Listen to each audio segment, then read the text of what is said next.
নমস্কার সবাইকে। বিচির গল্প পাঠ চ্যানেলে সবাইকে স্বাগত। আজকের নিবেদন বলাইচাঁদ মুখোপাধ্যায়ের লেখা ছোট গল্প জ্যোতিষ। তবে আজকের গল্প শুরু করার আগে যারা আমার চ্যানেলে নতুন তারা চ্যানেলটিকে অবশ্যই সাবস্ক্রাইব করে ভিডিওগুলিকে লাইক করে দেবেন। ভালো লাগলে বন্ধুদের সঙ্গে শেয়ার করবেন। শুরু করছি আজকের গল্প।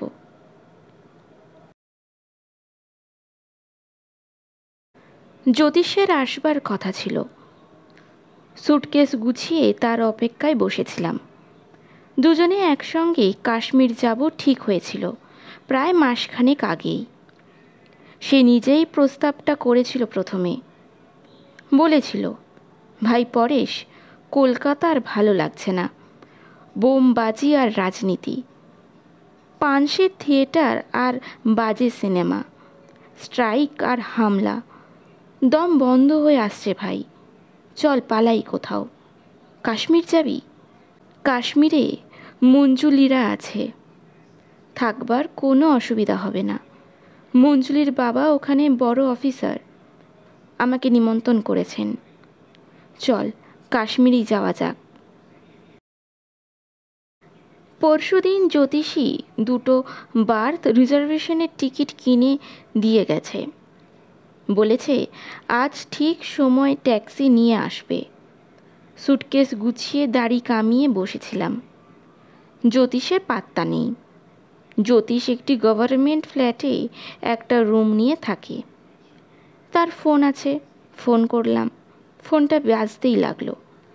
তার মানে সে বাড়িতে নেই, ট্রেনের সময় হয়ে গেল, তবুও আসে না। আরেকবার ফোন করলাম, ফোনটা বাজতেই লাগলো, বাড়িতে নেই। আমার কাছে টিকিট ছিল, আমি নিজেই একটা ট্যাক্সি দেখে বেরিয়ে পড়লাম। ভাবলাম হয়তো সে স্টেশনেই চলে গেছে, সেইখানেই অপেক্ষা করছে আমার জন্যে। কিন্তু না, স্টেশনেও নেই সে, ট্রেন ছেড়েও যায়নি। দুবার খুঁজলাম, পেলাম না তাকে। ইচ্ছে করলে আমি চলে যেতেই পারতাম, কিন্তু তাকে ফেলে যাওয়াটা কি উচিত? গেলাম না। স্টেশনে থেকেই তার ফ্ল্যাটে গেলাম। দেখলাম তার ঘরে তালা বন্ধ। কোথায় গেছে কেউ বলতে পারল না। কলকাতার শহরে কেউ কারোর খবর রাখে না, পাশের ঘরের লোকও না। বাড়ি ফিরে এলাম। আমিও একটা গভর্নমেন্ট ফ্ল্যাটে একটা রুম নিয়ে থাকি, আমারও একটা ফোন আছে। আবার এসে ফোন করলাম জ্যোতিষকে। ফোন বেজেই চলেছে, বেজেই চলেছে। জ্যোতিষ নেই। ব্যাপার কি? ধরফর করে বিছানায় উঠে বসলাম। খেয়ে দিয়ে ঘুমিয়ে পড়েছিলাম। আমার ফোনটা বাজছে। হ্যালো, কে? আমি জ্যোতিষ। তোর ব্যাপার কি? আমি ভাই চলে এসেছি। কোথায়? কাশ্মীর? প্লেনে? আমাকে ফেলে চলে গেলি? আশ্চর্য তো। তোকে আনা সম্ভব ছিল না, অদ্ভুত এ দেশ।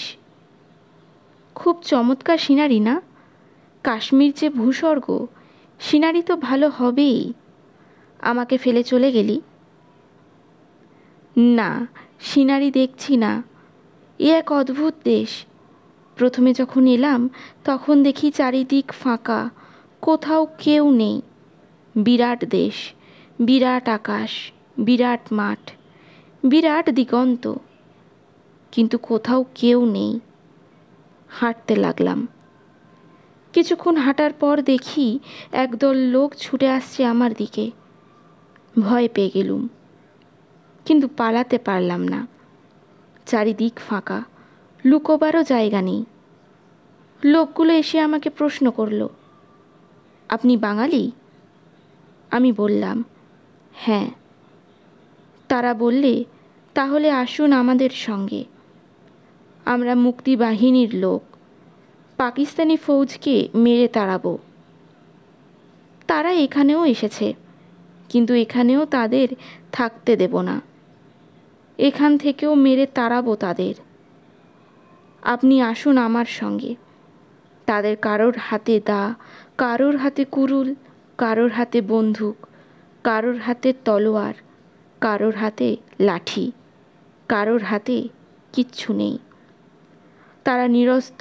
তারা বলছে, আমাদের দাঁত আছে, নোক আছে, মনের বল আছে, হাতের ঘুষি আছে, পায়ের লাথি আছে।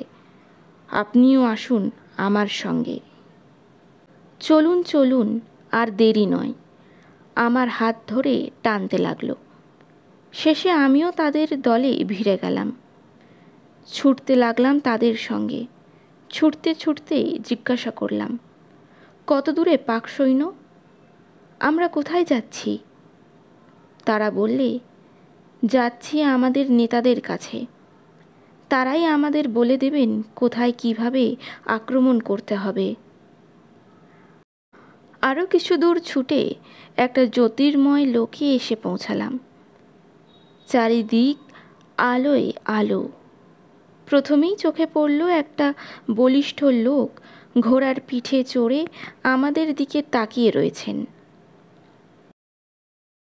ওরা বলল, ওই যে দেখুন বাঘা যতীন, তার পিছনে ক্ষুদিরাম, তার বাঁ দিকে সূর্য সেন, তার সামনে বিনয়, ওই টিলার উপর দাঁড়িয়ে আছেন দীনেশ, এদিকে বাদল, বারিন্দাও আছেন বাঁ দিকে।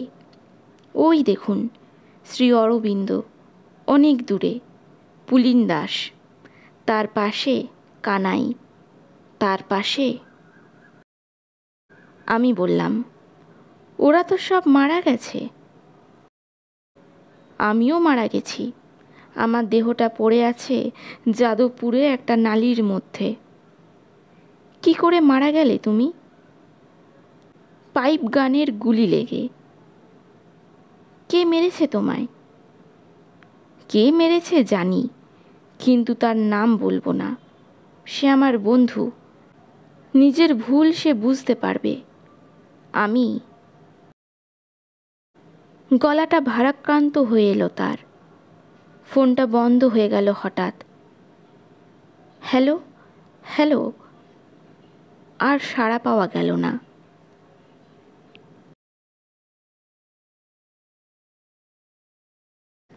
আজকের গল্পটি কেমন লাগলো কমেন্টে অবশ্যই জানাবেন। ভালো লাগলে একটি লাইক করবেন এবং বন্ধুদের সঙ্গে শেয়ার করবেন। চ্যানেলে নতুন হয়ে থাকলে চ্যানেলটিকে অবশ্যই সাবস্ক্রাইব করবেন। নমস্কার। এরকম আরও গল্প শুনতে সাবস্ক্রাইব করুন বিথির গল্প পাঠ।